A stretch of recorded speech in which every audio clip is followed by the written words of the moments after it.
Bueno, Bueno, vamos a aprovechar para orar nuevamente al Señor y ponernos en su presencia y vamos a compartir un pasaje que me parece que es sumamente importante y que bien entendido nos va a dar mucha enseñanza para nuestra vida también. Así que oramos al Señor.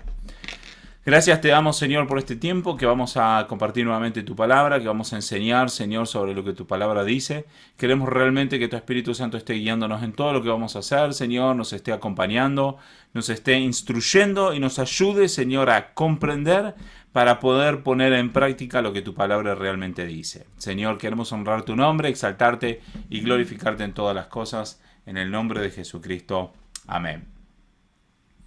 Bueno, vamos a amén. ver el pasaje de Hechos capítulo 2, que es un pasaje que es bien importante y que creo yo que en muchas oportunidades se ve solamente una parte de este pasaje y no se ve lo que realmente todo lo que el pasaje dice y cuál es el motivo principal del pasaje. Entonces me gustaría que lo pudiéramos desarrollar un poquito. Y vamos a compartir este pasaje porque nuevamente estamos tratando de enfocar la perspectiva de lo que es el evangelismo, ¿no? Pero para poder realmente entender lo que es el evangelismo y cómo hacer el evangelismo, estamos tratando de sentar las bases de varias de las doctrinas principales y lo hemos estado haciendo a través de diversos pasajes, ¿sí? Y entonces ahora estamos llegando como un punto de inflexión en donde ya tenemos las bases de lo que estamos, de las doctrinas que realmente necesitamos entender para poder entrar en lo que es evangelismo. Entonces, con este pasaje vamos a dar por concluido, digamos, este tema, digamos, doctrinal de base, ¿sí? Y nos vamos a meter en algunas cuestiones más de práctica y vamos a tratar de partir en observar lo que sería el primer sermón de Pedro, la primera predicación de Pedro, porque esta primera predicación de Pedro tiene un sentido evangelístico muy importante y de hecho es uno de los ejemplos a seguir que tenemos que tener presente para lo que es el evangelismo. Entonces vamos a ver este pasaje y vamos a ver cómo de alguna forma está relacionado con todo lo que venimos enseñando hasta aquí. Entonces vamos a leer entonces, Hechos capítulo 2, vamos a ir leyéndolo por parte porque vamos a tratar de repasar todo el capítulo entero. Entonces, como es un capítulo largo, vamos a ir haciéndolo por parte y vamos a ir deteniéndonos en algunos de los temas principales. Entonces, dice así: Cuando llegó el día de Pentecostés, estaban todos juntos en un mismo lugar. Y de repente vino del cielo un ruido como el de una ráfaga de viento impetuoso que llenó toda la casa donde estaban sentados. Se les aparecieron lenguas como de fuego que repartiéndose se posaron sobre cada uno de ellos. Todos fueron llenos del Espíritu Santo y comenzaron a hablar en otras lenguas según el Espíritu les daba habilidad para expresarse. Había judíos que moraban en Jerusalén, hombres piadosos procedentes de todas las naciones bajo el cielo. Al ocurrir este estruendo, la multitud se juntó y estaban desconcertados porque cada uno les oía hablar en su propia lengua. Estaban asombrados y se maravillaban diciendo: Miren, ¿no son galileos todos estos que están hablando? ¿Cómo es que cada uno de nosotros los oímos hablar en nuestra lengua en la que hemos nacido? Partos, medos y elamitas, habitantes de Mesopotamia, Judea y Capadocia, del Ponto y de Asia, de Frigia y de Panfilia, de Egipto y de las regiones de Libia alrededor de Cirene, viajeros de Roma, tanto judíos como prosélitos, cretenses y árabes, los oímos hablar en nuestro propio idioma de las maravillas de Dios. Todos estaban asombrados y perplejos, diciéndose unos a otros: ¿qué quiere decir esto? Pero otros se burlaban y decían: están borrachos. Bueno, vamos a hacer una pausa aquí. Lo primero que quiero que notemos es de que ellos estaban en Jerusalén en este momento en que viene el Espíritu Santo. Y eso lo podemos ver si vamos al capítulo 1, hay algunos pasajes que nos dan más claridad. Primero vamos a ver capítulo 1, verso 12, fíjense que dice así: Entonces los discípulos regresaron a Jerusalén desde el monte llamado de los Olivos, que está cerca de Jerusalén, camino de un día de reposo. O sea, ellos estaban en Jerusalén cuando ocurren algunas cosas y luego viene el Espíritu Santo. Pero lo otro que quiero que notemos es que ellos estaban en Jerusalén porque Jesús les había dicho que tenían que estar en Jerusalén. Entonces vamos unos versículos antes, capítulo 1, versos 4 y 5, dice así: Y reuniéndolos les mandó que no salieran de Jerusalén, sino que esperaran la promesa del Padre, la cual les dijo: oyeron de mí, porque Juan bautizó con agua, pero ustedes serán bautizados con el Espíritu Santo dentro de pocos días. O sea, mi punto es este. Así como nosotros veíamos, inclusive en Mateo 28, que cuando hablábamos de Mateo 28, una de las cosas que decíamos es que Jesús les mandó a los apóstoles a que fueran a Galilea. Entonces Jesús se los mandó antes de morir y les dijo que me esperen ahí después de que yo muera. Entonces Jesús muere, resucita y se encuentra con los apóstoles en Galilea. Después de compartir un tiempo con ellos, el mandato ahora es ir a Jerusalén. ¿Y qué hacen los apóstoles? Obedecen a Jesús y van a Jerusalén. Entonces, y se quedan en Jerusalén. De hecho, cerca de Jerusalén es donde lo ven a Jesús ascender al cielo. Pero entonces ellos reciben el mandato de permanecer en Jerusalén y esperar la venida del Espíritu Santo. Entonces, mi punto es este, que cuando viene el Espíritu Santo, viene en un momento en donde ellos estaban cumpliendo el mandato de Cristo, el mandato que Cristo les había dicho que esperaran en Jerusalén.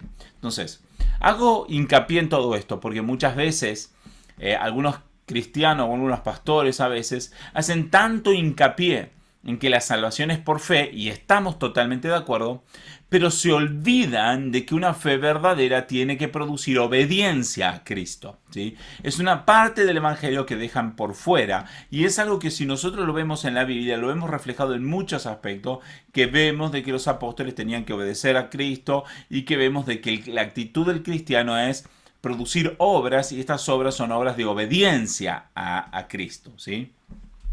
Obediencia a la palabra de Dios. El punto es lo mismo que venimos diciendo siempre. La salvación es por fe, no hay ningún tipo de obra que nos pueda dar la salvación, pero las personas que han sido salvas por la fe producen obras de obediencia a Cristo.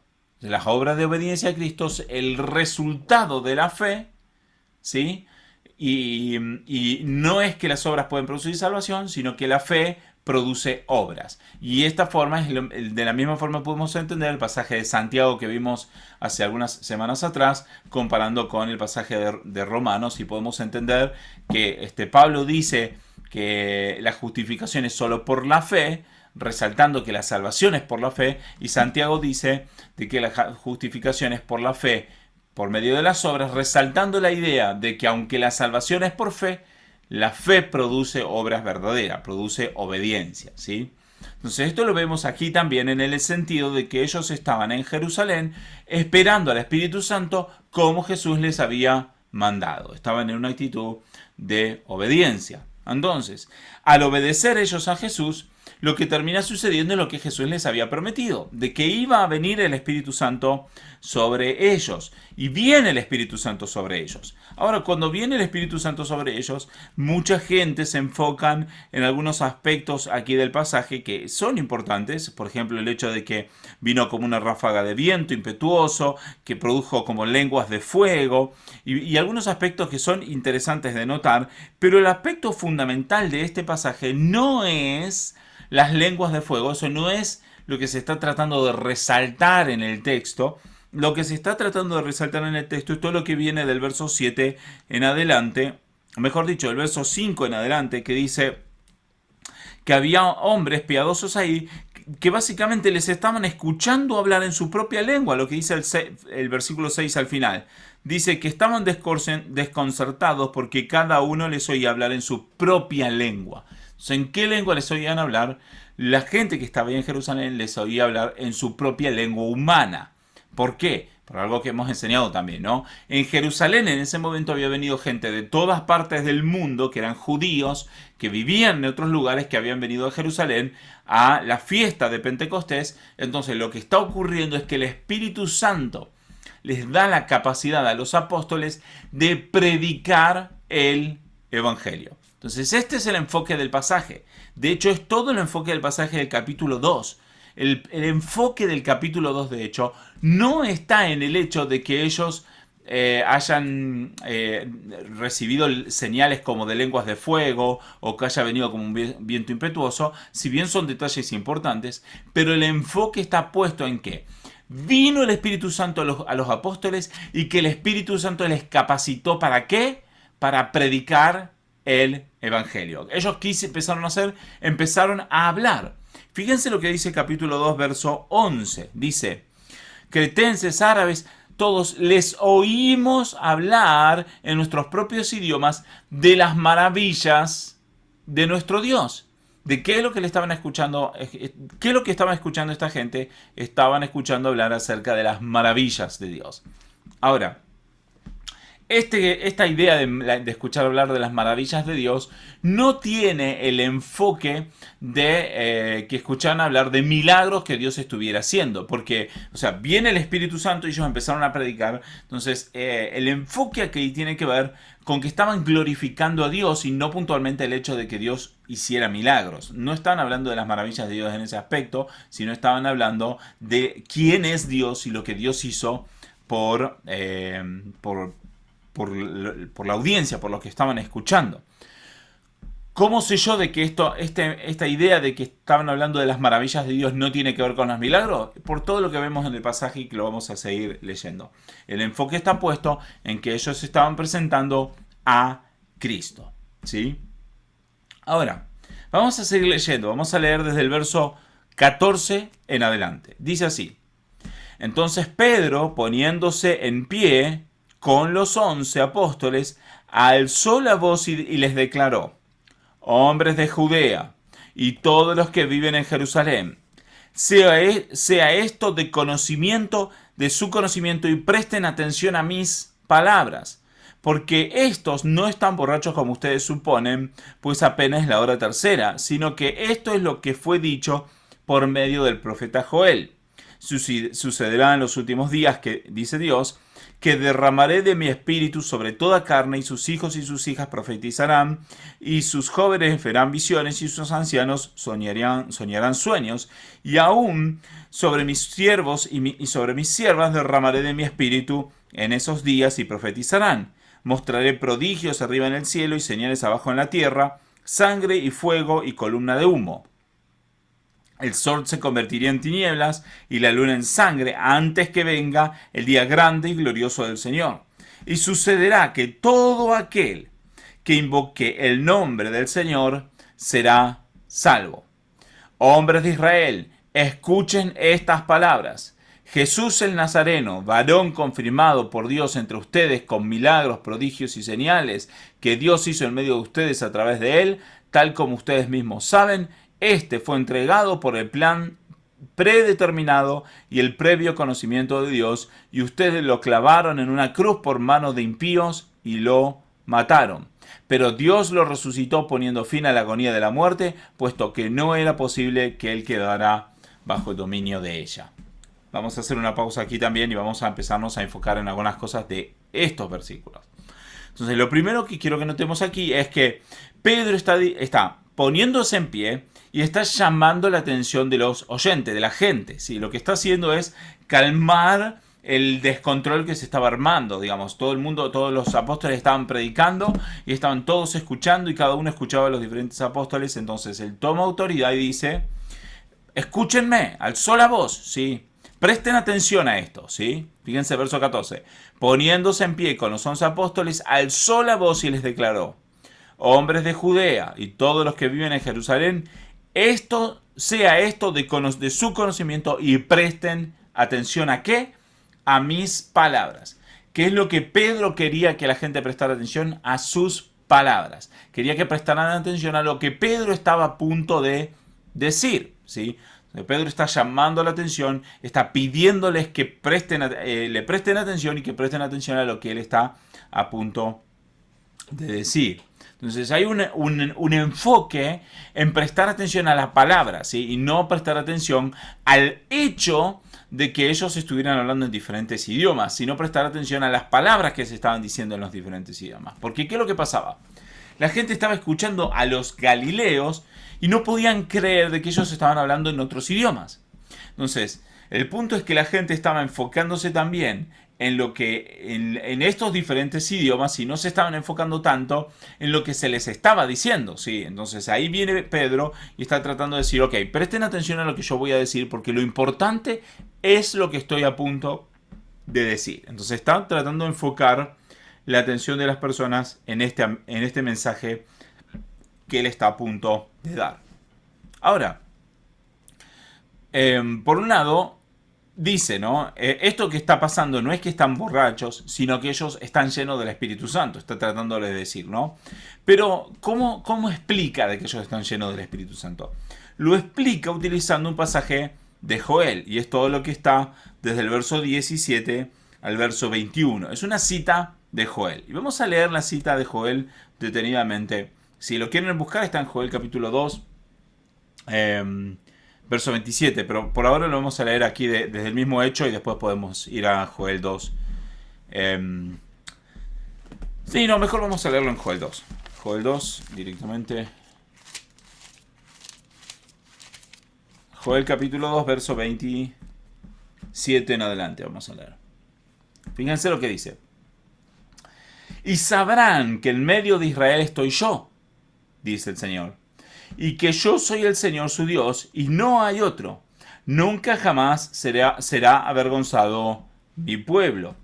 Y sucederá que después de esto derramaré mi espíritu sobre toda carne, y sus hijos y sus hijas profetizarán, y sus ancianos soñarán sueños, y sus jóvenes verán visiones.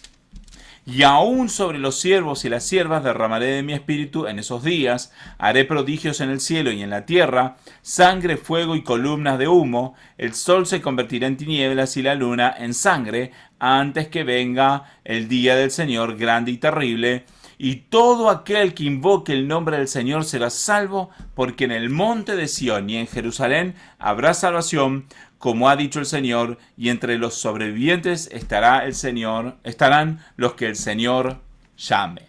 Aunque hay algunas palabras diferentes, eso tiene que ver con cuestiones de traducción, ¿sí? Pero la idea es básicamente la misma, son los mismos conceptos que están quizás traducidos de una forma diferente en el Antiguo Testamento que en el Nuevo Testamento, pero es la misma cita. Ahora, de nuevo, mucha gente hace enfoque en la idea de que está profetizado de que Dios iba a derramar el Espíritu sobre toda carne y que los hijos y las hijas iban a profetizar y que los jóvenes iban a ver visiones y que los ancianos soñarán sueños.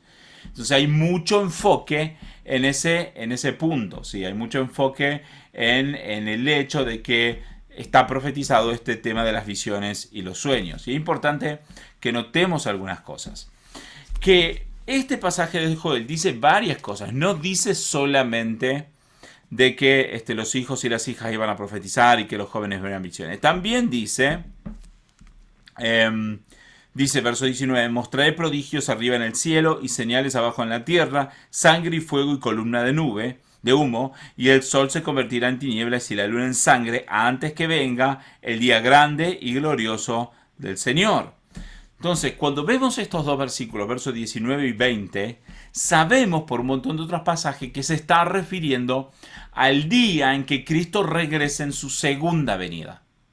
Esto no se refiere, versos 19 y 20, a algo que esté ocurriendo ahora. ¿Cómo sabemos? Porque sabemos que el sol todavía no se ha oscurecido en tinieblas, no hemos visto a la luna como sangre, no hemos visto nada de todo esto. Además dice, antes que venga el día glorioso, grande y glorioso del Señor. Entonces esta cita es una cita que está haciendo referencia al momento en que Jesucristo va a venir en su segunda venida.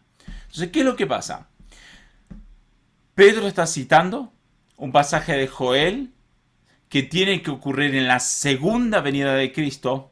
Y Pedro lo que está mostrando es que lo que ocurrió en ese momento en Pentecostés fue un anticipo de lo que va a ocurrir en la segunda venida.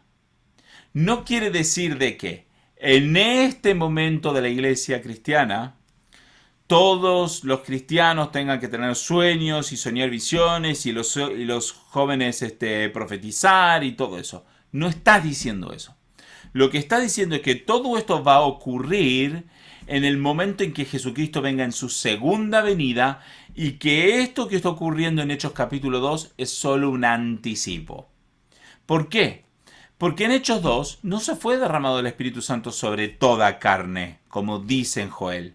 Fue derramado solo sobre aquellos que creyeron en Cristo. Entonces, mi punto es que en Hechos capítulo 2 hay un cumplimiento parcial de este pasaje de Joel.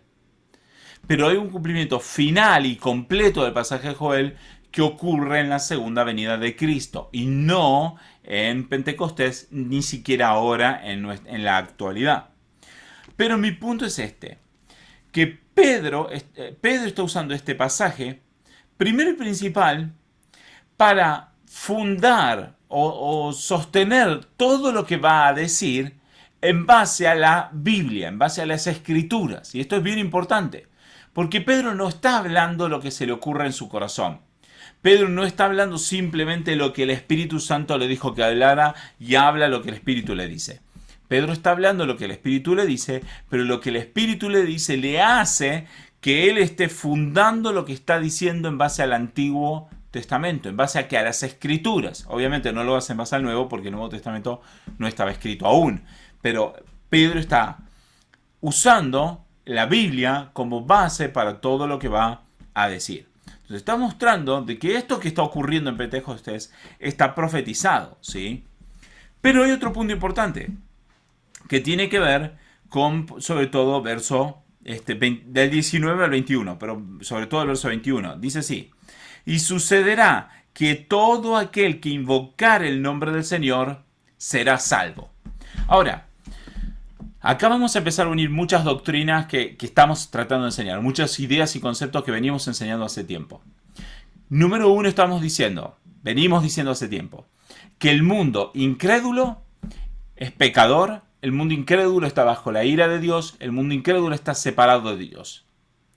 Pero que los creyentes están unidos a Cristo, los creyentes son santificados, ¿sí? Y Dios ama a los creyentes y hay una separación grande entre los que están bajo la ira de Dios y los que están bajo la misericordia de Dios. Hay dos grupos de personas. Lo venimos diciendo incansablemente desde que estudiamos el Evangelio de Juan.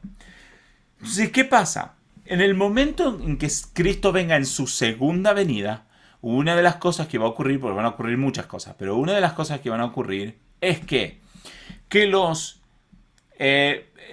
pecadores, los incrédulos van a recibir juicio y los creyentes van a ser rescatados del juicio. Entonces hay una división bien clara, aunque hay mucho debate sobre en qué orden van a suceder esas cosas, y no es el enfoque en que nosotros estamos estudiando ahora, en cuál es el orden de los sucesos que van a ocurrir cuando venga Cristo en su segunda venida. No es lo que nos está interesando en este momento, sí, pero es un tema sumamente interesante también. El punto es que la segunda venida de Cristo implica castigo para el incrédulo y implica misericordia para el creyente. Entonces, cuando dice verso 21, sucederá que todo aquel que invocare el nombre del Señor será salvo, lo que Pedro está diciendo es esto: que si ustedes, le está diciendo a los oyentes, si ustedes no invocan el nombre del Señor, o sea, si no se arrepienten y si no creen en Cristo y no lo reconocen como su protección y como su salvación, en el momento en que Cristo venga en la segunda venida, en el momento en que el sol se oscurezca y que la luna aparezca como sangre, van a tener juicio, condenación. Entonces observe lo que está haciendo Pedro.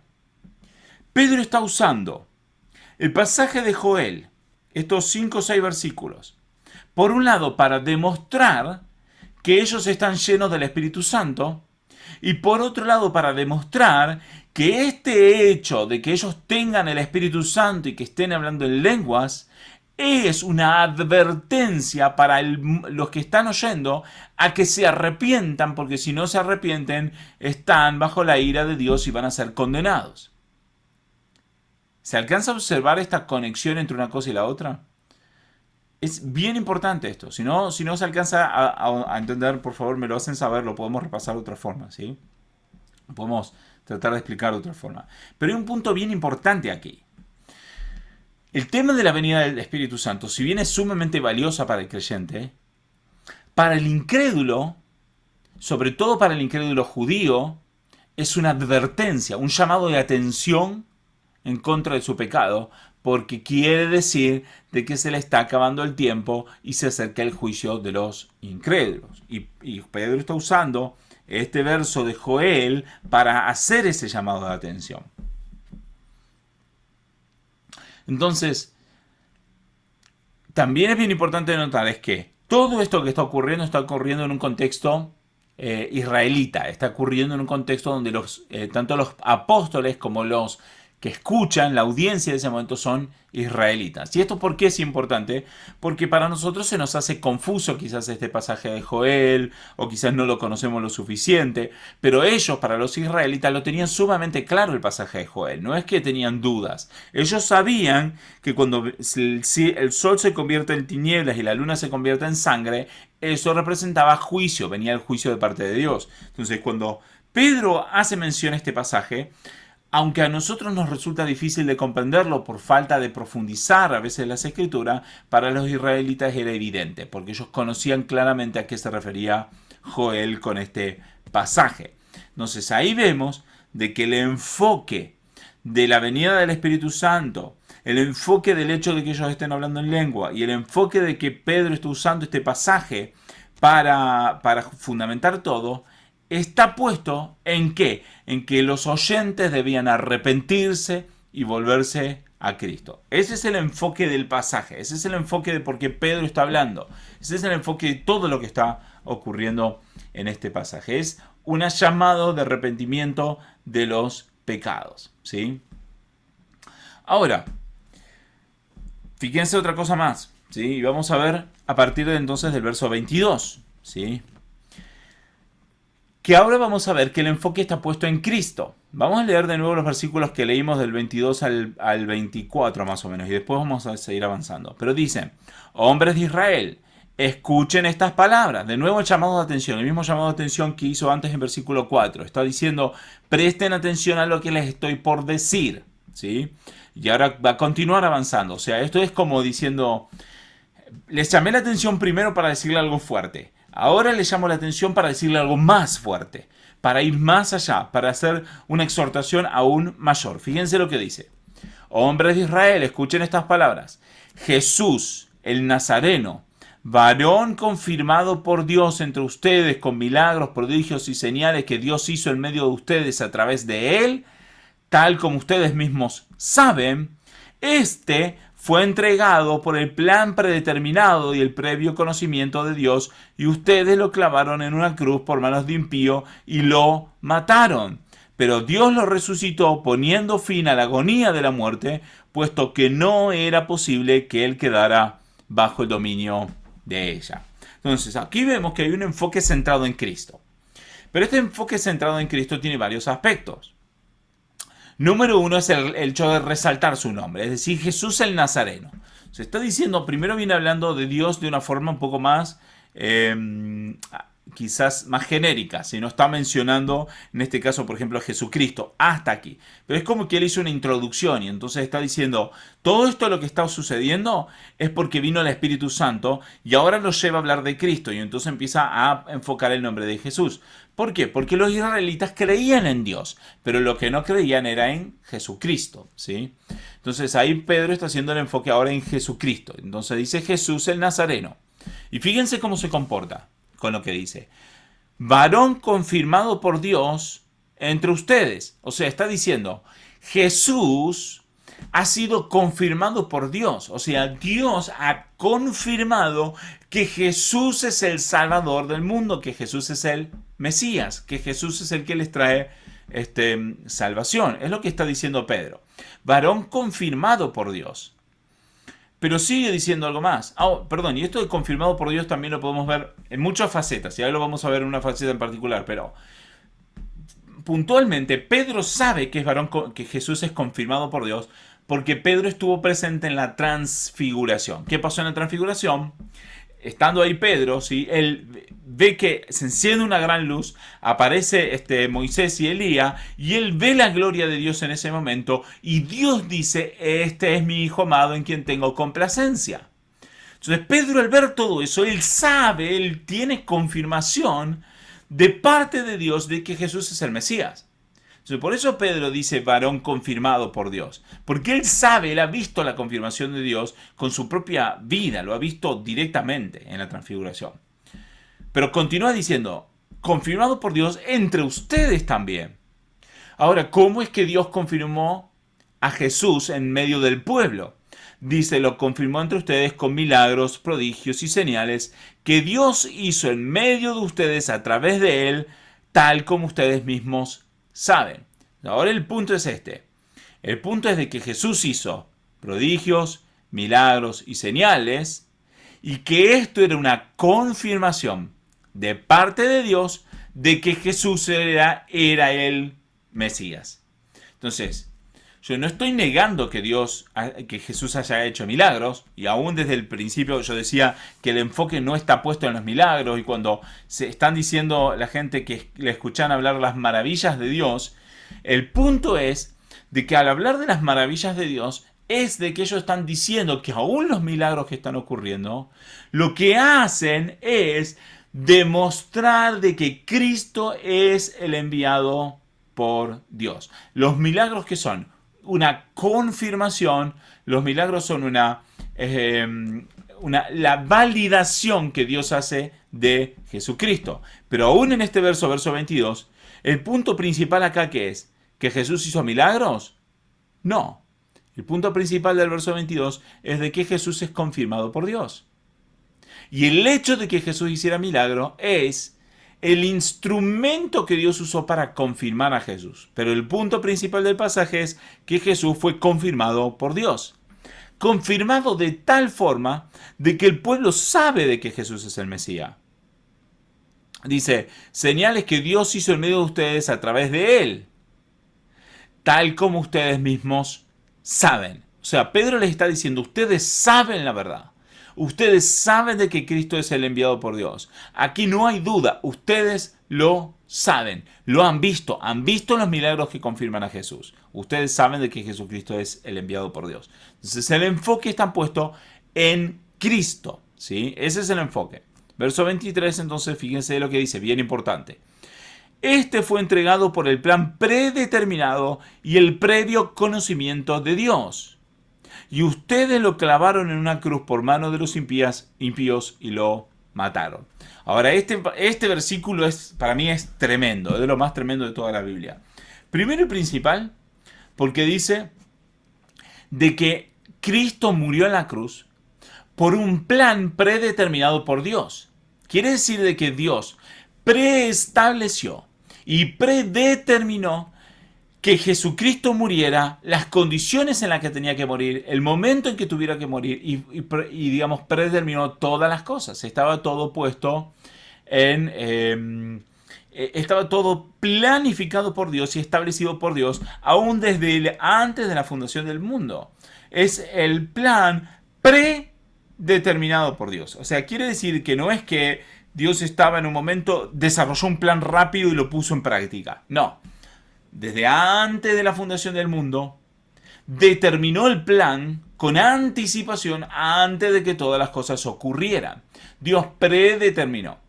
Ahora, hay un aspecto, vamos a leer el final, dice, el plan predeterminado, por el plan predeterminado del previo conocimiento de Dios, y ustedes lo clavaron en una cruz por manos de impíos y lo mataron. Entonces, ahora, ¿cuál es el punto aquí? El punto es que Dios predeterminó el plan, pero Pedro les dice, ustedes lo mataron. O sea, el hecho que Dios hubiera predeterminado el plan no quiere decir de que la gente que lo mató no tuviera culpa. La gente que lo mató tiene la culpa por haberlo matado, aunque Dios haya establecido todas las cosas delante de la fundación del mundo. Eso es lo que está diciendo el versículo de alguna forma. Entonces está mostrando de que Dios quería de que él muriera, porque la muerte de Cristo era el objetivo, era, mejor dicho, el medio por el cual Dios proveería salvación para el mundo y el medio por el cual Dios se glorificaría a sí mismo también. Pero esto no exime de culpa a los seres humanos por su propio pecado.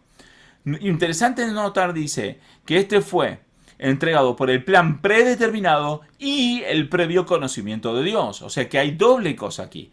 No es que Dios sabía de antemano que Cristo iba a morir, sino que Dios, además de saber de que Cristo iba a morir, lo había predeterminado. O sea, no es solamente un preconocimiento, sino es una predeterminación. Dios ha predeterminado y preconoce todo lo que va a ocurrir en el futuro. Ambas cosas están ocurriendo.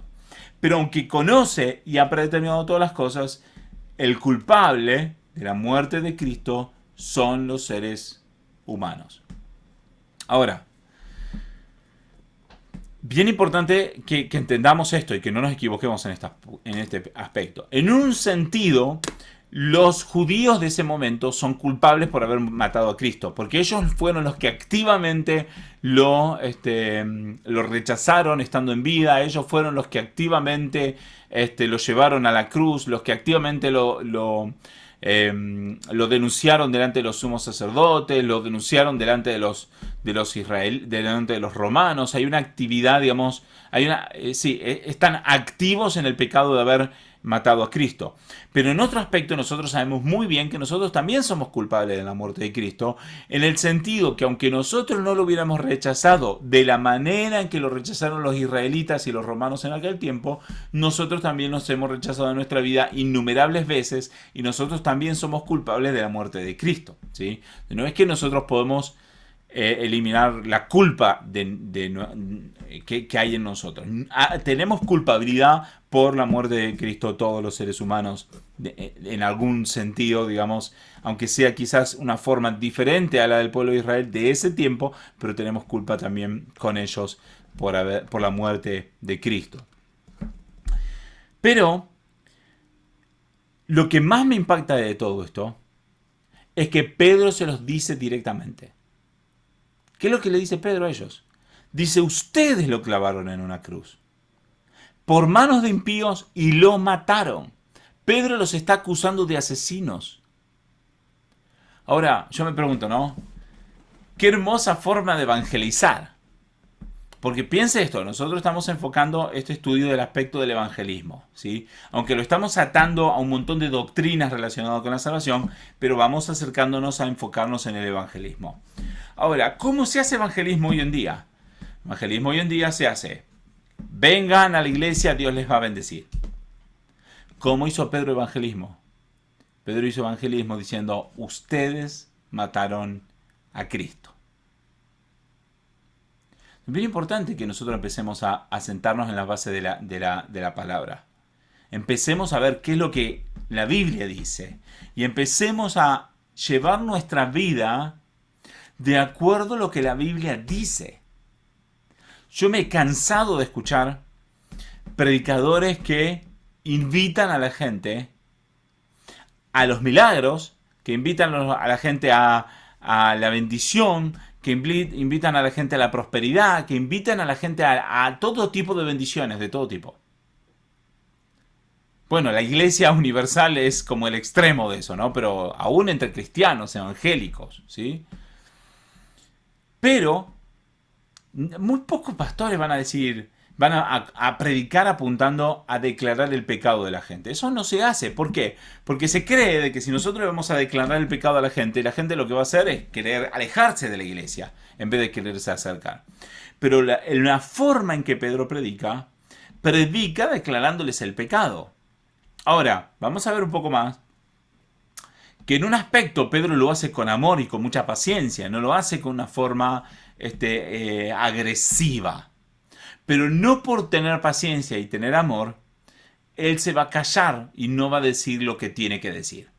Pedro está siendo claro y está diciéndole, ustedes pecaron. Y en un aspecto está Dios predeterminado en todas las cosas, pero en otro aspecto ustedes son culpables de su propio pecado y tienen que hacerse responsables por su propio pecado. Entonces, ahora vemos toda la luz de este versículo. Vemos de que los milagros que hizo Cristo, ¿para qué eran? Para confirmar de que Jesucristo era el enviado por Dios y para hacer de que el pecado de la gente fuera aún mayor. Porque piense esto, piense esto. Si alguien mata a otra persona, es un pecado muy grave. Pero muchísimo, muchísimo más grave es matar al Hijo de Dios. Entonces, ¿qué pasa aquí? Si Jesús no es el Hijo de Dios, entonces el pecado de haber matado a Jesús es grave. Pero si Jesús es el Hijo de Dios, el pecado de haber matado al Hijo de Dios es sumamente grave. Es lo más grave que puede existir en el universo. Es lo peor que puede haber. Es terriblemente grave.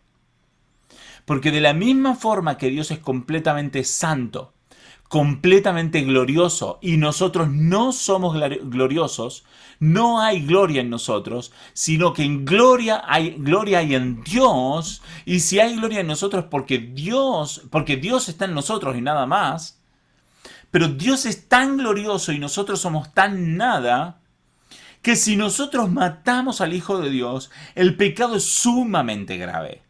Es sumamente grave. Y tenemos que entender eso. El pecado de haber matado a Cristo es sumamente grave. Porque el valor de la vida de Cristo era más grande que la de toda la humanidad completa. Y es bien importante que entendamos eso. Entonces, los milagros que hacían, los milagros hacían que fuera más grave el pecado de los que mataron a Jesús. Porque los milagros están confirmando que Jesús es el Hijo de Dios. Si los milagros confirman que Jesús es el Hijo de Dios, haber matado a Jesús es muchísimo más grave que si Jesús no fuera el Hijo de Dios y Jesús no hubiera hecho milagros. Entonces, la idea de los milagros, y aún la idea de todo el pasaje, aún el pasaje que se cita en Joel, está tratando de resaltar la gravedad del pecado de los oyentes y la importancia de la necesidad de Cristo. La necesidad de Cristo. Está exaltando por sobremanera la necesidad que tenemos de Cristo. ¿Sí? Entonces, seguimos avanzando. Verso 24 dice: pero Dios lo resucitó poniendo fin a la agonía de la muerte, puesto que no era posible que él quedara bajo el dominio de ella. Ahora lo que está diciendo es que no solamente Dios confirmó a Jesús a través de la transfiguración, no solamente Dios confirmó a Jesús a través de los milagros, sino que además Dios confirmó a Cristo por medio de resucitarlo de los muertos. Entonces, al resucitarlo de los muertos, era una nueva confirmación de que Cristo es Dios y de que Cristo es el Hijo de Dios, de que Cristo es el Salvador del mundo, porque es imposible de que la muerte pudiera retener a Cristo por el poder que hay en Cristo y por la santidad que hay en Cristo. Entonces, Cristo es resucitado de los muertos por parte de Dios. Entonces, nuevamente, el enfoque está puesto en Cristo, no está puesto en los milagros, no está puesto en la bendición de la gente, el enfoque está puesto en Cristo. ¿Sí? Verso 25 dice: porque David dice de él: veía siempre al Señor en mi presencia, puesta está a mi diestra para que yo no sea sacudido, por lo cual mi corazón se alegró y mi lengua se regocijó, y aún hasta mi carne descansará en esperanza, pues tú no abandonarás mi alma en el Hades, ni permitirás que tu santo vea corrupción. Me has hecho conocer los caminos de la vida, me llenarás de gozo con tu presencia. Aquí David está profetizando, hablando como que si fuera Jesús el que estuviera hablando. Nos está mostrando que él, aún en la muerte, Jesús en la muerte, él estaba esperando la resurrección que Dios le daría. ¿Se entiende? Nos está mostrando que aún el Antiguo Testamento había profetizado de que Jesús iba a resucitar de los muertos. Entonces, nuevamente, Pedro, ¿qué hace? Pedro funda lo que está enseñando en las Escrituras. Funda lo que está enseñando en el Antiguo Testamento. Está reforzando esta idea que está centrada en Dios, en Cristo mejor dicho, y que está sostenida en las Escrituras.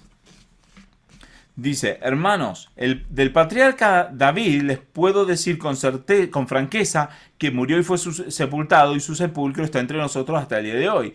Pero siendo profeta y sabiendo que Dios le había jurado sentar a uno de sus descendientes en su trono, miró hacia el futuro y habló de la resurrección de Cristo, que ni fue abandonado en el Hades, ni su carne sufrió corrupción. Y Pedro está explicando el versículo del Antiguo Testamento.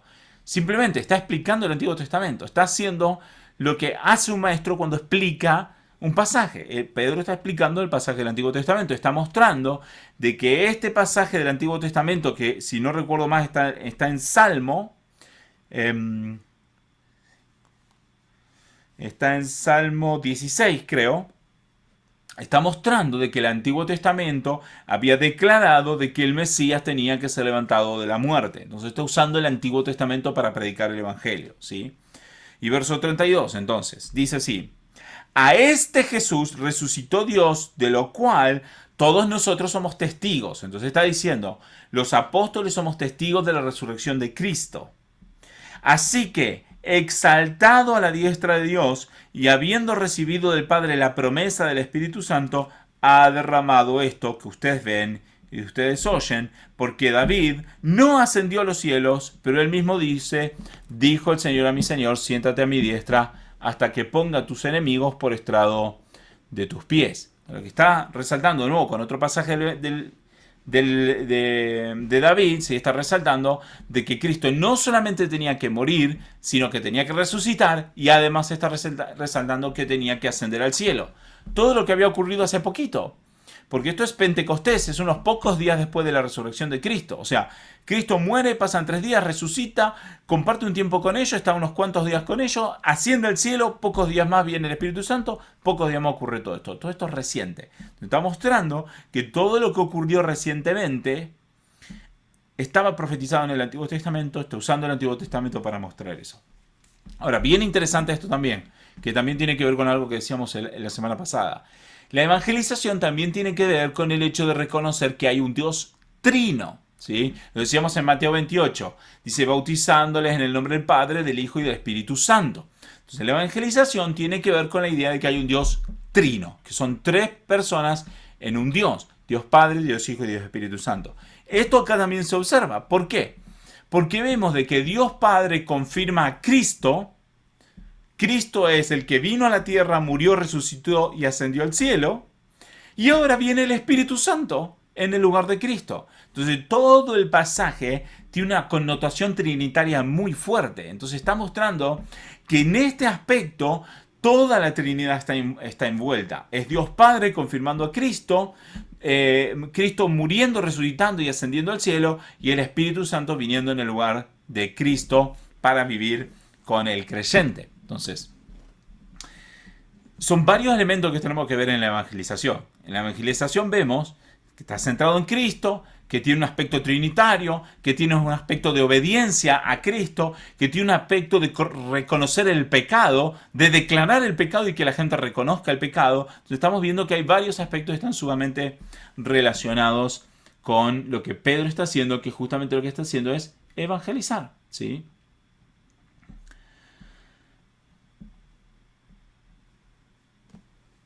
Bien, ahora, vamos al verso 36. Fíjense lo que dice. Dice, sepa pues con certeza toda la casa de Israel que a este Jesús a quien ustedes crucificaron, Dios lo ha hecho Señor y Cristo. ¿Sí? Nuevamente, resalta el aspecto de culpabilidad de ellos, del oyente. Está mostrando, ustedes mataron a Cristo, pero Dios lo rescató de la muerte, ¿sí? Dios lo ha hecho Señor y Cristo. Entonces está haciendo el contraste entre que ustedes mataron a Cristo y que Dios lo resucitó, ¿sí? Entonces está resaltando ese contraste de la obra de Dios y el pecado de las personas. Ahora, fíjense verso 37 en adelante. Al oír esto, conmovidos profundamente dijeron a Pedro y a los demás apóstoles, hermanos, ¿qué haremos? Entonces Pedro les dijo, arrepiéntanse y sean bautizados cada uno de ustedes en el nombre de Jesucristo para perdón de sus pecados. Y recibirán el don del Espíritu Santo, porque la promesa es para ustedes y para sus hijos y para todos los que están lejos, para tantos como el Señor nuestro Dios llame. Y Pedro, con muchas otras palabras, testificaba solemnemente y les exhortaba diciendo, sean salvos de esta perversa generación. Entonces los que habían recibido su palabra fueron bautizados y se añadieron aquel día como 3,000 almas y se dedicaban continuamente a las enseñanzas de los apóstoles, a la comunión, al partimiento del pan y a la oración. Bueno, hasta aquí vamos a leer. Entonces ahora, Primero, antes de estudiar los otros puntos, me gustaría que veamos detenidamente de nuevo el verso 40. Fíjense lo que dice. Pedro con muchas otras palabras les testificaba solemnemente, o sea, lo está haciendo con un grado de respeto e importancia muy alto, ¿sí? Y les exhortaba, o sea, les testificaba. O sea, ¿qué quiere decir testificaba? Está demostrando de que Cristo es Dios, ¿sí? Solemnemente, o sea, lo está haciendo con respeto, ¿sí? ¿Y qué más hacía? Los exhortaba, o sea, le está llamando al arrepentimiento y les está diciendo entonces, sean salvos de esta perversa generación, sean salvos. Se está diciendo, la generación actual es perversa, ustedes tienen que salir de ahí, ustedes son perversos también, sean salvos de esa perversión. No le está diciendo, digamos, en el sentido de que la persona pueda salvarse a sí mismo. No es eso lo que está diciendo. Es un llamado al arrepentimiento. Es un llamado a decir, no quiero más vivir en esta perversión en la que estoy viviendo. Se los está llamando para que ellos abandonen la perversión y se vuelvan a Cristo, ¿sí? Entonces, esta expresión de sean salvos no se lo dice en el sentido de que ellos puedan salvarse a sí mismos, sino que se los dice a modo de exhortación de que renuncien a la perversidad del mundo, ¿sí? Entonces, de nuevo, el enfoque siempre está ahí, no solamente en Cristo y lo que Dios hizo, sino también en resaltar la culpabilidad del hombre con el objetivo de que el hombre salga de esa culpabilidad, salga de ese estado de pecado. O sea, no es resaltar la culpabilidad del hombre solamente para hacerle sentir mal, sino es resaltar la culpabilidad del hombre ¿para qué? Para que ellos salgan de esa situación de pecado y se vuelvan a Cristo, ¿sí? Esa es un poco la idea. Ahora, ¿cuál es el resultado de la obra de la predicación de Pedro? O sea, ¿cuál es el resultado de todo el pasaje?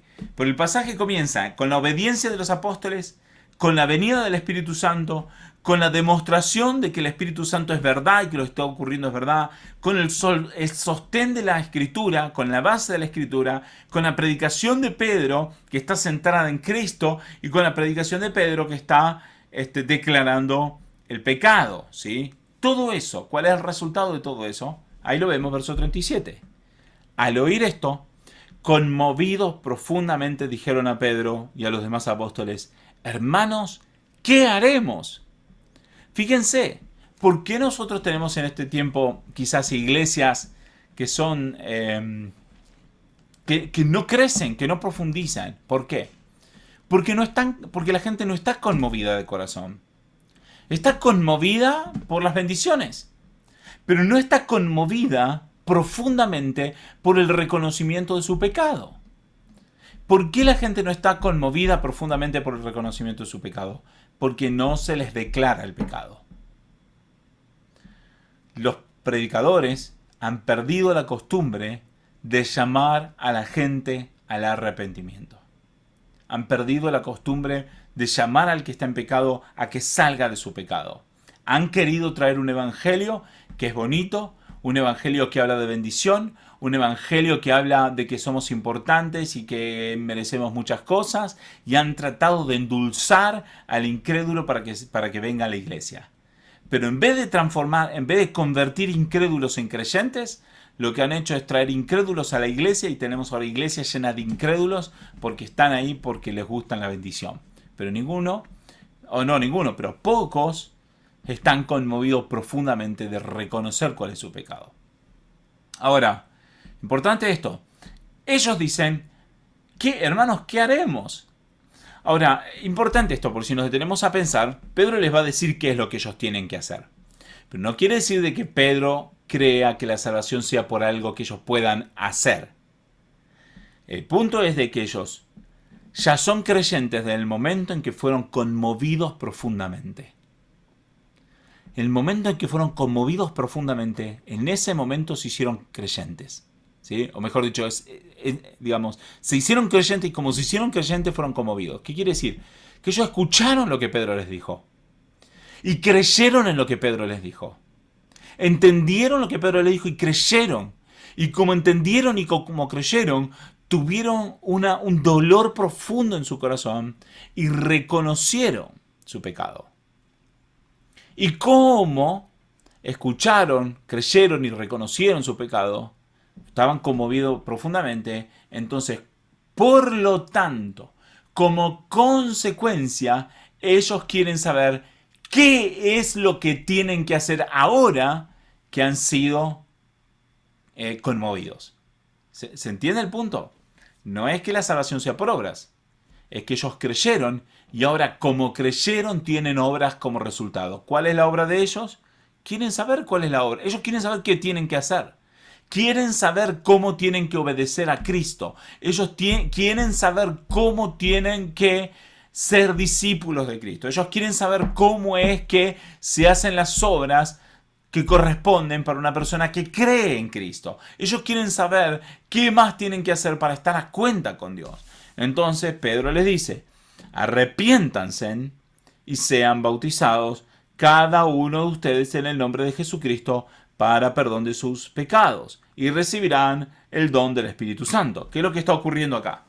Lo que está ocurriendo es que lo que le está diciendo es, le está diciendo arrepiéntanse, o sea, cambien su vida. Ya está habiendo un arrepentimiento en sus corazones, ¿sí? Pero Pedro quiere ir que vayan más allá, de que no sea un arrepentimiento de los corazones, sino sea un arrepentimiento en la realidad, de que eso se vea en la práctica, ¿sí? Entonces está diciendo, así como ustedes están siendo conmovidos en su corazón, ahora dejen de hacer las cosas de pecado, salgan de esa rutina de pecado y empiecen a vivir como agrada a Dios. Arrepiéntanse, ¿sí? La idea de arrepentirse la habremos escuchado mil veces, la idea de el original es metanoia, es un cambio de mente, pero muchas veces se malinterpreta y se dice como que tenemos que dejar de pensar de determinada forma y tenemos que empezar a pensar de otra forma. El punto de la palabra de metanoia aquí es que si uno cambia su forma de pensar, cambia su forma de vivir a la fuerza. ¿Por qué? Porque ya no piensa más como pensaba antes, por lo tanto no puede vivir más como vivía antes. Si cambió su forma de pensar, automáticamente cambia su vida porque ya no piensa más como antes. Tiene un cambio de actitud en la vida. Entonces Pedro lo que le está diciendo es, así como están compungidos de corazón, ahora ese cambio se tiene que hacer palpable y visible en todas las áreas de su vida. Tienen que caminar ahora de acuerdo a la nueva convicción que ahora ustedes tienen en su corazón, ¿sí? Arrepiéntanse y sean bautizados. Ahora, ¿esto por qué le dice sean bautizados? Porque Jesús les dijo en Mateo 28, vayan a predicar el Evangelio a toda nación, a toda lengua, hasta los confines de la tierra, y haciendo discípulos, mejor dicho, hagan discípulos, ¿sí? Bautizándoles, yendo, bautizándoles, ¿sí? Y enseñándoles a guardar todas las cosas. ¿Se acuerdan lo que vimos la semana pasada? Entonces, ¿qué es lo que le dice Pedro? Bautícense. De nuevo, no quiere decir de que bautizarse sea necesario para la salvación, sino más bien que como han sido compungidos de corazón y ahora tienen un entendimiento real de la salvación, entonces ahora viene la respuesta del bautismo. ¿Y el bautismo qué es? Es una de las obras que demuestran obediencia al Dios que les ha salvado, ¿sí? Es el hecho de ser discípulo, es el hecho de decir, ahora soy discípulo y a partir de ahora voy a tener buenas obras, las buenas obras que Dios preparó de antemano para que anduviéramos en ellas, lo que leíamos creo que hace 2 semanas atrás, Efesios 2 capítulo 10. Entonces, ahora ellos tienen que bautizarse. Bautizarse no es necesario para la salvación, sino que como hemos sido bautizados, ahora entonces como hemos sido salvados, ahora nos tenemos que bautizar porque nuestro bautismo es una fiel demostración de que hemos creído en Cristo en nuestro corazón. Entonces dice, arrepiéntanse y sean bautizados cada uno de ustedes en el nombre de Jesucristo para perdón de sus pecados y recibirán el don del Espíritu Santo, ¿sí? Ahora, el punto es este, ¿sí? Que ellos como creyentes nuevos, ¿sí? Hacen todo. Se arrepienten, mejor dicho, creen en Cristo, se arrepienten, se bautizan y reciben el Espíritu Santo. Hay otros pasajes que nos muestran que un creyente verdadero tiene sí o sí el Espíritu Santo. Y un creyente que no tiene un Espíritu Santo en realidad no es un creyente. Esto lo hemos enseñado muchas otras veces. Romanos 8:9 es el pasaje que se utiliza para demostrar esto. El creyente verdadero tiene el Espíritu Santo. Si alguien no tiene el Espíritu Santo, no es creyente verdadero, es un falso creyente, ¿sí? No hay término medio. No es creyente, no es salvo si no tiene el Espíritu Santo. Ahora, el Espíritu Santo no se manifiesta necesariamente por las lenguas, como algunos dicen. Ese no es cierto, no es algo que se enseñe en la Biblia en ningún lado, ¿sí? Entonces, pero el punto es de que esta gente recibe el Espíritu Santo. ¿Por qué? Porque creyeron, se arrepintieron, se bautizaron, reciben el Espíritu Santo como todos los creyentes del mundo. Sigue diciendo el verso 39. Porque la promesa es para ustedes y para sus hijos, y para todos los que están lejos, para tanto como el Señor nuestro Dios llame. Ahora, bien interesante esto, que el Espíritu Santo es para todos los que el Señor llama. O sea, acá hay una asociación de ideas. El punto es que así como Dios predeterminó que Cristo fuera a morir, no fuera solamente un preconocimiento, sino una predestinación de que Cristo tenía que morir en la cruz y resucitar y ascender al cielo, pero eso no elimina la culpabilidad del ser humano. De la misma forma, los creyentes, de la misma forma, los que Dios llama, sí o sí son salvados por Dios. Los que Dios llama son salvados por Dios. Los que Dios llama verdaderamente, no los que llama, digamos, los que se les hace una predicación, sino los que Dios toca su corazón, necesariamente son salvados, sí o sí. Dice que el Espíritu Santo es para todos los que Dios llame. O sea, para los que Dios llama, a esos salva, y los que salva, a esos les da el Espíritu Santo. Pero eso no elimina nuestra responsabilidad de creer en Cristo. Nosotros tenemos la responsabilidad de creer en Cristo, de arrepentirnos de nuestros pecados, de bautizarnos y de hacer las obras a las que Dios nos llamó para hacer, ¿sí? Y ahora, terminamos con esto. Verso 41. 40 ya lo vimos. ¿Sí? Verso 41. Entonces, los que habían recibido su palabra fueron bautizados, y se añadieron aquel día como 3.000 almas, 3.000 personas, es lo que dice aquí, ¿sí? Y se dedicaban continuamente a las enseñanzas de los apóstoles, a la comunión, al partimiento del pan y a la oración. Ahora, mi punto es este. Mi punto es de que los que creyeron, se arrepintieron, fueron bautizados, recibieron el Espíritu Santo y se añadieron a la iglesia. No puede un cristiano decir que ha sido bautizado, que creyó en Cristo, que se arrepintió, que ha sido bautizado, pero no va a la iglesia. No puede ser. ¿Por qué? Porque lo que nos muestra acá, que está todo relacionado, está todo atado una cosa con la otra, todo va todo junto, es inseparable una cosa de la otra. El creyente es bautizado y se añade a la iglesia. Esa es la idea. Entonces los que habían recibido su palabra fueron bautizados y se añadieron aquel día como 3.000 personas, ¿sí? El primero y principal es ese punto, que el creyente verdadero se une a la iglesia. El segundo punto es sumamente importante, ¿sí? Es que este tipo de prédica, en donde Pedro les declaró el pecado, prácticamente los llamó asesinos, prácticamente les dijo de que lo peor, este tipo de prédica dio más resultados que ningún tipo de prédica en la actualidad. 3.000 personas se arrepintieron de corazón y se volvieron a Cristo de verdad. O sea, no es cierto que si nosotros predicamos en contra del pecado, los creyentes se van a ir de la iglesia. Si nosotros predicamos en contra del pecado, los que se van a ir de la iglesia son los incrédulos disfrazados de creyentes. Pero si vamos a predicar en contra del pecado, los creyentes van a perdurar. Porque el creyente se ha arrepentido de sus pecados. El incrédulo no. Entonces, si predicamos y no decimos nada del pecado, lo que estamos haciendo es traer incrédulos de afuera de la iglesia física y traer incrédulos adentro de la iglesia física, y ahora tenemos incrédulos adentro de la iglesia física, ¿sí? No de la iglesia real de Cristo, adentro del local, ¿sí? Tenemos incrédulos adentro, que no son creyentes, son incrédulos.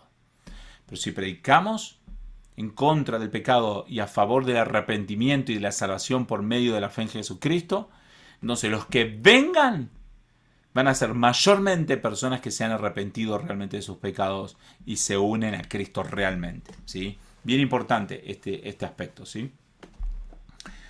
de ninguna forma estoy justificando, digamos, una predicación, vamos a decir, grosera, una predicación que sea atacante, no.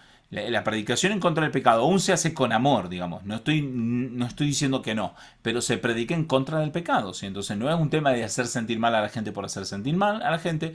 Es un tema que la gente tiene que reconocer su pecado para poderse arrepentir. Si la gente no reconoce su pecado, no se puede arrepentir. Ese es el punto, ¿sí? Ahora, último versículo, verso 42. Dice: y se dedicaban continuamente a la enseñanza de los apóstoles, a la comunión, el partimiento del pan y la oración. Quiere decir que estas personas que creyeron, que se arrepintieron, que se bautizaron, que recibieron el Espíritu Santo y que se añadieron a la iglesia, después entonces vivían su vida diaria con 4 preceptos, 4 puntos importantes, 4 fundamentos, no 4 fundamentos, 4 disciplinas, vamos a decir. 4 disciplinas, ¿sí? Número 1 es que se dedicaban a la enseñanza de los apóstoles. ¿Qué es lo que pasaba? Los apóstoles predicaban. Los apóstoles escribían el Nuevo Testamento. ¿Qué es lo que hacía la iglesia? Escuchaba lo que los apóstoles enseñaban y lo que los apóstoles escribían. En este contexto está hablando de los 11 apóstoles. De los 11 apóstoles. No está hablando de los nuevos apóstoles que algunos creen que son, ¿sí? Está hablando de los 11 apóstoles, ¿sí? Entonces, ¿en qué hacían? Perseveraban en la enseñanza de los apóstoles. Lo mismo que tenemos que hacer nosotros. ¿Cómo perseveramos en la enseñanza de los apóstoles? Leyendo lo que los apóstoles dicen. ¿Qué es lo que los apóstoles dicen? Está puesto aquí en el Nuevo Testamento. El Nuevo Testamento son los escritos de los apóstoles. Entonces, ¿cómo persevera el creyente de hoy por hoy? Persevera estudiando, dedicándose a aprender la Biblia, las escrituras, las enseñanzas de los apóstoles, ¿sí? Quiere decir que no hay cristiano que pueda crecer sin la enseñanza de las escrituras. No hay, ¿sí? Base firme en la enseñanza de las escrituras, ¿sí? Número 1. Segunda disciplina. Dice que perseveraban en la comunión. En este contexto, cuando está hablando de la comunión, en otros contextos puede referirse a otra cosa. En este contexto, al hablar de la comunión, se refiere al compartir tiempo entre los hermanos en Cristo. Está hablando de compartir, de compartir actividades, compartir enseñanzas, enseñarnos mutuamente. Tú me enseñas a mí, yo te enseño a ti, vamos creciendo, ¿sí? Nos alentamos cuando estamos caídos, oramos mutuamente. Está hablando de la unidad del cuerpo de Cristo como iglesia. A eso se refiere la comunión en este contexto, ¿sí? En otro contexto puede significar otra cosa. Segunda disciplina, entonces, compartiendo tiempo como iglesia, no solamente comiendo un asado o compartiendo una Coca-Cola, no, es compartiendo la vida, compartiendo tiempo, dolores, ayuda, oraciones, ¿se entiende? Es preocupándonos mutuamente, es orando mutuamente y compartiéndonos también la palabra de Dios, ¿sí? Es una comunión real, ¿sí? No es una comunión de diversión nada más, aunque la diversión puede estar incluida, pero no es el único aspecto, digamos, de la comunión, es una comunión que engloba muchas cosas. Tercer disciplina en lo que ellos estaban, ¿sí? En que la iglesia estaban, los 3.000 que se añadieron a la iglesia estaban. Tercera disciplina en el partimiento del pan. Entonces ahora entendemos de que comunión se refiere al compartir tiempo como cristianos, porque ahora acá está hablando de el partimiento del pan. ¿Y partimiento del pan a qué se refiere? A la Santa Cena, a compartir la cena del Señor, ¿sí? ¿Por qué? Lo digo porque la palabra comunión en algunos contextos puede referirse a la Santa Cena, ¿sí? Pero entonces, al estar las dos cosas juntas aquí, dice que perseveraban en la comunión y en el partimiento del pan, se entiende que entonces está hablando que se dedicaban a la comunión en el sentido de compartir tiempo como iglesia y además de eso se dedicaban al partimiento del pan, o sea, la Santa Cena, la comunión en el sentido de Santa Cena, de compartir el pan y el vino, que es una demostración de unidad de la iglesia y es una demostración de un reconocimiento de la muerte y la resurrección de Cristo. ¿Sí? Incluye todas estas señales. Ahora, importantísimo, porque el aspecto de la Santa Cena necesariamente está relacionado con la idea de que somos una iglesia unida. Entonces la Santa Cena tiene sentido entre hermanos en Cristo y que nos declaramos hermanos mutuamente y que nos declaramos que estamos unidos.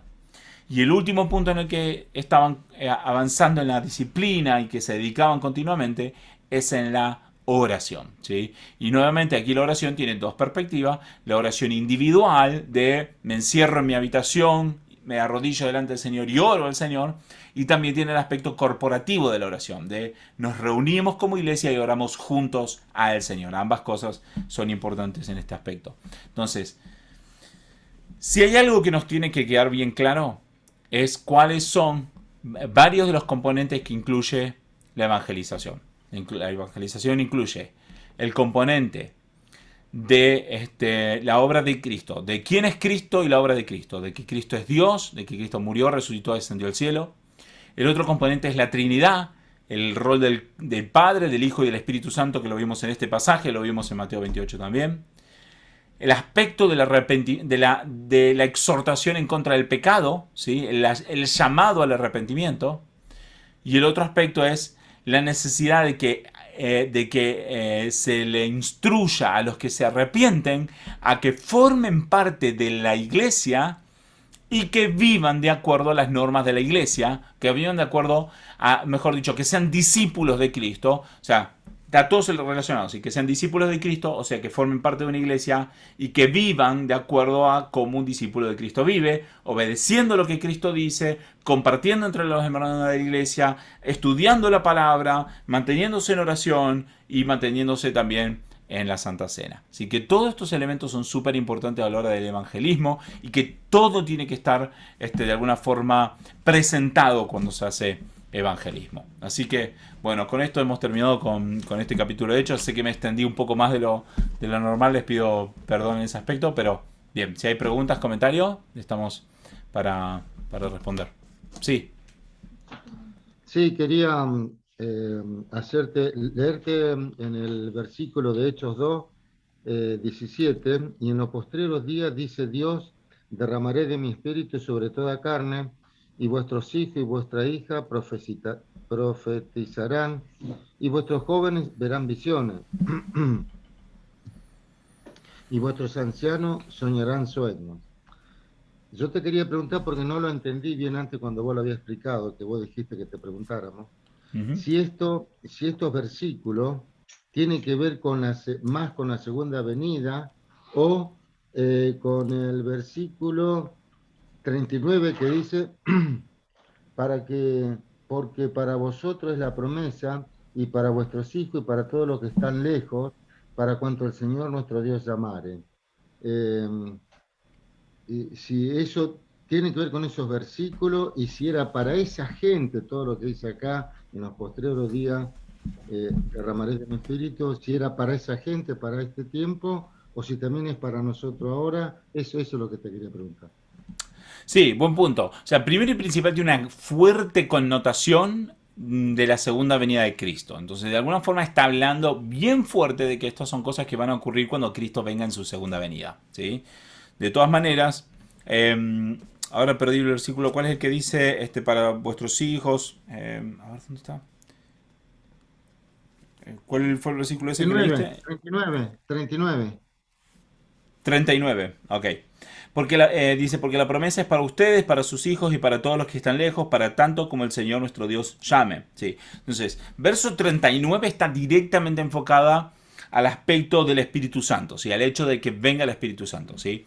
El punto es de que los judíos, o sea, la promesa era para los judíos y para los hijos de los judíos que Dios llame, ¿sí? No para todos los judíos que Dios no llama, ¿sí?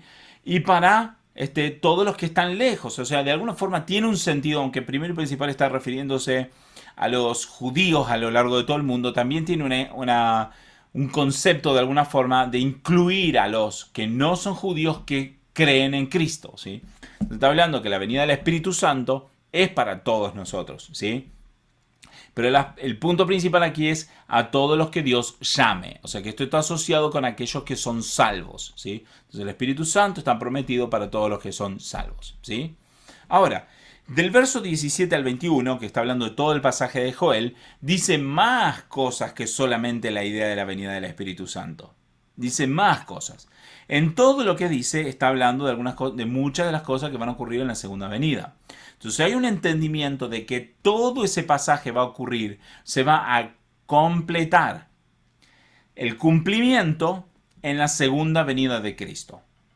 No es que todo el mundo va a recibir el Espíritu Santo, pero Dios va a traer juicio, ¿sí? Y para los que son creyentes, aún para los judíos que crean en ese momento, porque hay, digamos, una posición escatológica que cree que muchos judíos se van a convertir en ese momento, ¿sí? Van a recibir el Espíritu Santo y ahí van a ocurrir muchas de todas estas cosas. Van a haber visiones, sueños y todo este tipo de cosas van a ocurrir en ese momento en la segunda venida de Cristo, ¿sí? De nuevo, no vamos a debatir el orden, si ocurre un poquito antes o un poquito después. Entonces hay un sentido en que todo esto ocurre en un cumplimiento final en la segunda venida de Cristo, ¿sí? Ahora, Pedro utiliza este pasaje aquí para mostrar de que el hecho de que los creyentes, desde los apóstoles en ese momento, recibieran el Espíritu Santo, es un anticipo de todo lo que va a ocurrir en la segunda venida de Cristo. Entonces esto no está diciendo de que los creyentes de hoy por hoy van a ver visiones, van a recibir, van a tener sueños y visiones, van a profetizar y todo eso. No está diciendo esto. Lo que está diciendo es de que lo que sucedió en Pentecostés fue un anticipo de lo que Joel dice que va a ocurrir en la segunda venida de Cristo. ¿Se entiende? Entonces no es para nosotros una promesa de que vamos a tener visiones y sueños y todo eso. No dice nada en contra, ¿sí? de que podamos tener sueños y visiones. Hay otros pasajes que podemos usar para responder esa pregunta si nosotros vamos a tener visiones o sueños en este tiempo, ¿sí? Pero este pasaje no dice nada ni a favor ni en contra, ¿sí? Lo que está diciendo es que la venida del Espíritu Santo en ese momento es solo un anticipo de lo que va a ocurrir en la segunda venida de Cristo. No, nada, ¿Responde? ahora. ¿Alguna Sí, otra ahí estaba. pregunta? Sí. Sí. Gaby, no, yo era parecida a la pregunta que tenía cuando vos leíste en Joel, pero ahora me la aclaraste con lo que explicaste a Martín, yo estaba por preguntar lo mismo. Es el tiempo de Excelente. la venida, yo había entendido, pero lo que no entendí bien, cuando vos dijiste que era para los judíos, que esto era para los judíos y que estaban Claro. bajo la ira de los... Bueno, lo Bueno, es que diferencia... hay un punto, sí, hay un punto. Y que hay otro pasaje que dice esto, ¿no? Que hasta este tiempo ellos no tenían claridad de que los que no eran judíos se iban a convertir al cristianismo, vamos a decir. Ellos no lo sabían en ese momento. Por lo menos, aunque había indicios en la Biblia, no lo entendían con claridad. Lo entendieron tiempo después, lo entendió. Pedro lo empezó a comprender cuando tuvo la situación con Cornelio, ¿no? Que ahí el Espíritu Santo cae sobre los gentiles. Pero hasta este momento Pedro no entiende de que los gentiles van a recibir el Espíritu Santo también. Entonces el punto es de que en una primera medida la promesa es para los judíos, pero está implicado de que todos los que creen en Cristo van a recibir el Espíritu Santo, aunque ellos no tenían claridad en ese momento de que los gentiles iban a ser creyentes también. Ellos no lo entendían claramente en ese momento. Sí, sí, sí, me quedó claro, ahora entendí. Sí, eso nomás te quería preguntar, si era también para nosotros la promesa, sí. Sí, en un sentido, nosotros creemos de que, digamos, la venida del Espíritu Santo es para los creyentes también, pero que todas las otras cosas vayan a ocurrir, sea que sean para nosotros. Por ejemplo, este versículo 20 que dice el sol se convertirá en tinieblas, no es que sea para nosotros. En un momento el sol se va a convertir en tinieblas, sea que estemos o no estemos ahí, ¿sí? Son promesas que están mostrando todo lo que Cristo va a hacer en algún momento determinado. Sí, viste que en Joel 2:32 dice, nosotros venimos a hacer ese remanente, porque ahí habla del remanente. Todo aquel que no está No, en Joel ahí, cuando está hablando del remanente, está hablando probablemente del remanente de los judíos que crean en Cristo en su segunda venida. Ah, No, sí, porque no. llamado. ¿Cómo? Termina diciendo a lo último al cual él habrá llamado. El remanente al cual él habrá llamado. Claro, de nuevo, sí, de nuevo. Principalmente está hablando de los judíos. Aunque de Ah, sí. alguna forma los gentiles estamos implicados en la idea de que vamos a recibir el Espíritu Santo también. Bueno, sí, sí, se entendió claro. Gracias, David. Buenísimo. Bueno, ¿hay alguna otra pregunta? Si no, oramos al Señor. Gabriel, Sí, eh, hace mucho tiempo había escuchado de reciclar y que era esta generación que recibía también, esta generación en estos tiempos de recibir el Espíritu Santo y fuego, y que nuestros hijos y hijas profetizarán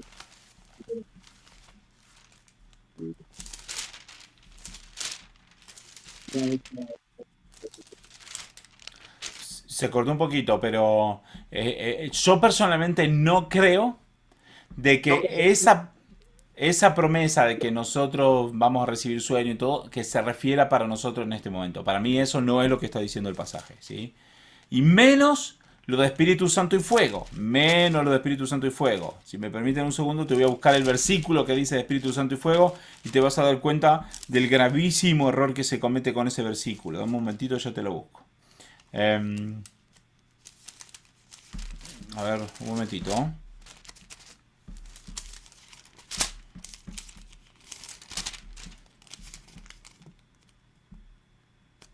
Fíjate, Mateo 3, verso 11. Dice así: yo en verdad los bautizo a ustedes con agua para arrepentimiento, dice Juan el Bautista. Pero aquel que viene detrás de mí es más poderoso que yo, a quien no soy digno de quitar la sandalia. Él los bautizará con el Espíritu Santo y con fuego. Esto es Mateo 3, 11. Pero fíjense, vamos a leer verso 10 al 12 ahora. Dice: el hacha ya está puesta a la raíz de los árboles, por tanto, todo árbol que no dé buen fruto es cortado y echado al fuego. El árbol que da mal fruto, ¿dónde es echado? Al fuego, ¿sí? O sea, el incrédulo, ¿dónde es echado? Al fuego, ¿sí? Yo en verdad los bautizo con agua para arrepentimiento, pero aquel que viene detrás de mí es poderoso, más poderoso que yo, a quien yo no soy digno de quitar la sandalia. Él los bautizará con el Espíritu Santo y con fuego. Dice, y el bieldo o la hoz, ¿sí? Es como para cortar, para sacar la maleza, ¿no? Está en su mano y limpiará completamente su era y recogerá su trigo en el granero, pero quemará la paja en un fuego que no se apaga. Entonces, lo que está diciendo es que cuando venga Jesucristo en su segunda venida, va a separar a los creyentes de los incrédulos.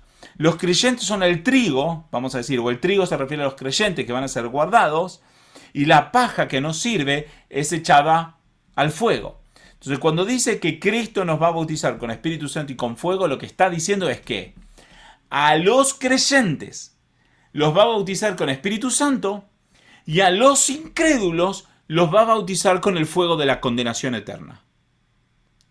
Entonces es una mala interpretación de muchos que leen que dice que Cristo nos va a bautizar con Espíritu Santo y fuego y automáticamente interpretamos de que el Espíritu Santo que Cristo nos va a bautizar con Espíritu Santo y por lo tanto vamos a estar llenos de fuego del Espíritu. No es lo que dice el pasaje. Acá lo que dice es que o te bautiza con el Espíritu Santo o te bautiza con el fuego de condenación eterna. ¿Se entiende? Entonces, el creyente tiene el Espíritu Santo. Eso lo voy a decir hasta la muerte. El creyente tiene el Espíritu Santo. El incrédulo no tiene el Espíritu Santo. Pero la manifestación del Espíritu Santo en el creyente no necesita ni mostrarse ni por sueño, ni por visiones, ni por profecía, ni por fuego de ningún tipo. ¿Se entiende? Muchas veces el creyente tiene el Espíritu Santo y no lo sabe, pero el Espíritu Santo nos ayuda enseñándonos todas las cosas que Cristo todas las cosas de Cristo, ¿se entiende? David, Sí. entonces no es, si uno tiene el Espíritu Santo lo tienen por creer en Cristo Jesús. O sea, que el Espíritu Santo no se da por medida. No es que nosotros tenemos que volver a ser confirmados hablando en otras lenguas, nada que ver. No, no. Eso fue para los apóstoles en ese momento y podemos dar toda otra explicación de por qué el Espíritu Santo, por qué creemos de que el Espíritu Santo se manifestó con lenguas solo en el libro de los Hechos, ¿sí? Hay toda otra explicación para eso, no vamos a entrar porque podríamos perder otros 20 minutos más. Pero no, creo que no necesariamente. De hecho, Pablo dice en Corintio de que no todos tienen lengua. Entonces, muchas iglesias, de hecho, predican si alguien no tiene lengua, no tiene el Espíritu Santo. Y de hecho, Pablo explícitamente dice, no, Dios no da lengua a todo el mundo, ¿sí? Entonces, bueno, sería para otro tema. Pero el enfoque, prestemos atención al enfoque. El enfoque nunca está ni en las lenguas, ni en los milagros, ni en las señales. El enfoque está en Cristo y el enfoque está en nuestro arrepentimiento para volver a Cristo, ¿sí? En arrepentirnos de nuestros pecados para volver a Cristo. Y si nos arrepentimos, el Espíritu Santo está en el creyente. Ok. Perfecto. Excelente estudio el de hoy, ¿eh? Bueno, me alegro mucho. Oramos al Señor entonces. Amén. Gracias, Señor, te damos por este tiempo que hemos podido compartir. Gracias, Señor, por esta prédica de Pedro que nos enseña tantas cosas, Señor. Gracias porque Pedro te exaltó a Cristo, porque Pedro, Señor, declaró el pecado y hizo que muchos, Señor, se volvieran a ti, se arrepintieran, de que como 3.000 personas, Señor, se arrepintieran de sus pecados y sean unidos a la iglesia. Señor, danos la sabiduría y danos el denuedo, Señor, para predicar como lo hizo Pedro también, Señor. Danos, Señor, esa capacidad que tu Espíritu Santo nos ayude a predicar, Señor, tu palabra de tal forma de que muchos se conviertan y se vuelvan a ti. Señor, gracias por todo lo que estás haciendo en nuestras vidas. Bendice a mis hermanos que hoy están presentes escuchando este estudio. Bendice a los que no han podido subir, Señor. Y en todas las cosas confiamos en ti y nos ponemos en tus manos. En el nombre de Jesucristo. Amén.